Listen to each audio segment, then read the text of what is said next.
시에서도 등장하게 되는 아주 중요한 부분을 한번 살펴볼 수 있도록 할게요.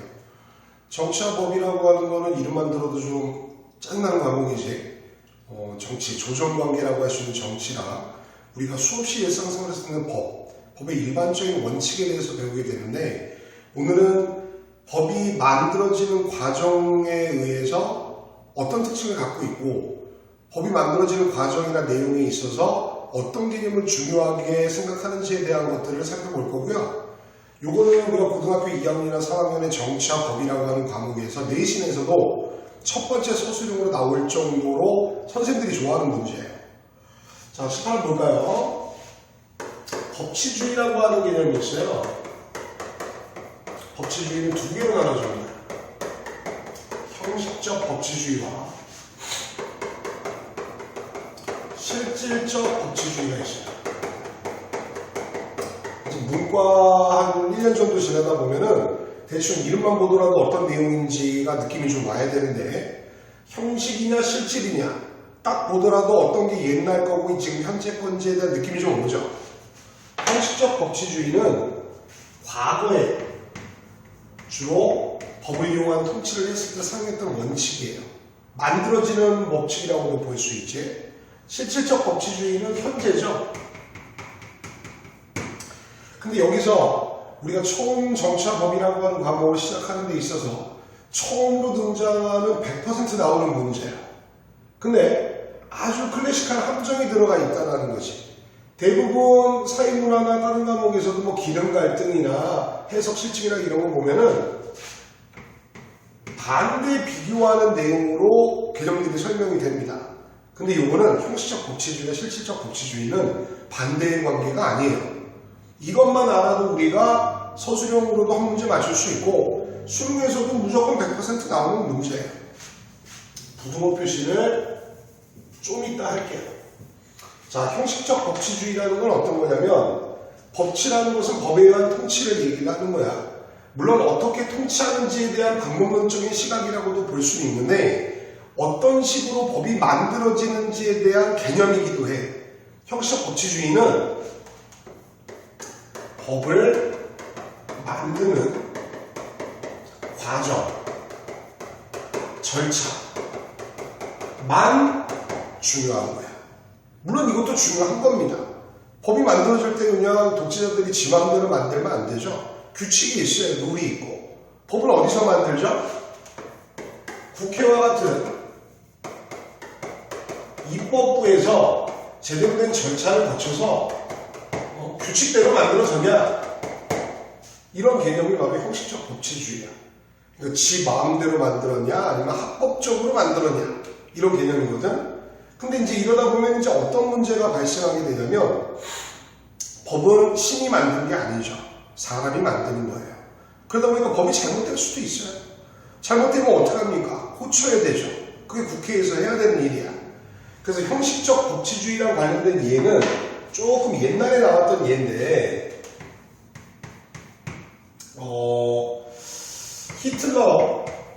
히틀러의 수권법이라든지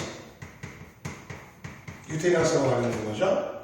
박정희, 별로 안 좋아하는 사람인데, 유신헌법. 자, 유신헌법은 박정희가 죽을 때까지 대통령을 할 수 있다라는 법이 통과가 됐어요. 그 박정희가 그냥 우긴 게 아니에요. 국회에서 통과가 된 거예요. 김재규가 빡 해가지고 유신체제가 끝나기 전까지는 박정희가 유신헌법을 만들어서 죽을 때까지 자기가 종신 대통령이 된다는 법이 국회에 의해서 통과가 됐다. 근데 어감만 딱 보면 알겠지만 형식적 법치주의는 뭐가 빠져 있어요. 뭐가 빠져 있냐면, 예전에 배웠던 법의 합 목적성이라고 하는 개념이 빠져져 있는 거야. 합 목적성은 진짜 쉽게 얘기하면 법은 왜 만들어지는 거니? 국민들을 위해서 만들어지는 거야. 목적이, 법이 만들어진 의도랑 목적이 국민들의 행복과 안녕에 부합해야 된다는 거죠. 그렇기 때문에 과거의 형식적 법치주의는 법을 만드는 과정이나 절차만 제대로 됐다면 그 법은 괜찮은 법이다 라는 개념이야. 갑자기 소크라테스가 생각이 나네요. 소크라테스가 악법도 법이다라는 얘기를 했었죠. 그래서 독주를 마시고 죽고 제자들이 막 말리잖아. 이런 법같지도 않은 법 때문에 스승님 왜 죽으려고 합니까? 그래도 법인데 어떡하냐. 제대로 만들어진 법. 바뀌어지기 전까지는 법을 지켜야 된다. 물론 이 앞단원에 나오게 되는 법의 안정성과도 관련이 되어 있는 문제죠. 자, 그렇다면 이제 여기가 키워드야. 실질적 법치주의는 뭐냐면 형식적 법치주의는 법을 만드는 과정과 절차가 중요하다 그랬잖아. 그럼 얘는 법의 내용만 중요하다라고 쓰면 틀리는 거죠. 법의 내용과 절차, 과정이 다 중요하다라는 얘기야. 아니 법의 내용이 아무리 좋다고 하더라도 국회나 입법부가 아니라 누가 그냥 만든 걸 쓴다고 한다면 법에 대한 정당성이 부여가 되지 않겠죠. 자, 그렇기 때문에 부등호 이제 들어갑니다. 이 부등호가 이 두 개의 개념을 그냥 이해할 수 있는 거죠. 실질적 법치주의는 형식적 법치주의와 반대가 아니야. 물론 실질적 법치주의가 형식적 법치주의보다 더 큰 개념이지. 왜? 얘는 형식만 중요하다며, 절차만. 얘는 내용이랑 형식 다 중요하다며. 그렇기 때문에 부등호를 선생님 수학을 잘 못해서 이게 잘 맞는 부등호인지는 잘 모르겠어요. 이렇게 생각하시면 됩니다. 실질적 법치주의는 형식적 법치주의를 포함하는 개념이야. 즉 쉽게 얘기하면 형식적 법치주의는 다시 한번 과정과 형식만 중요하면 제대로 봅니다. 하지만 실질적 법치주의는 법 만드는 과정도 중요해요. 하지만 그 내용이 국민들의 행복과 안녕을 위한 것인지 아닌지도 판단을 해야 된다는 걸 얘기를 하는 거지. 자, 형식적 법치주의와 실질적 법치주의는 우리가 물론 맨 처음에 등장하는 중요한 개념은 아니에요.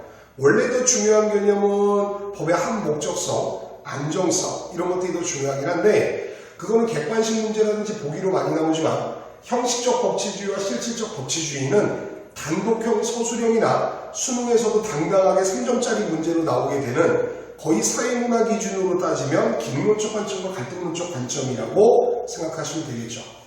현대사회에 복지헌법 같은 거라고 생각하면 되는 거죠. 현대사회 복지헌법. 대부분의 지금 현재 현대사회 국가들이 운영하고 있는 법치주의는 실질적 법치주의고요. 법은 다시 한번 강조드리지만 법을 만드는 과정과 형식도 중요하지만 그 법의 내용도 중요하다고 하는 그런 개념이라는 걸 기억해 놓으시고 다시 한번 부등호를 잘 봐주세요. 자, 실질적 법치주의는 형식적 법치주의를 포함한 개념입니다.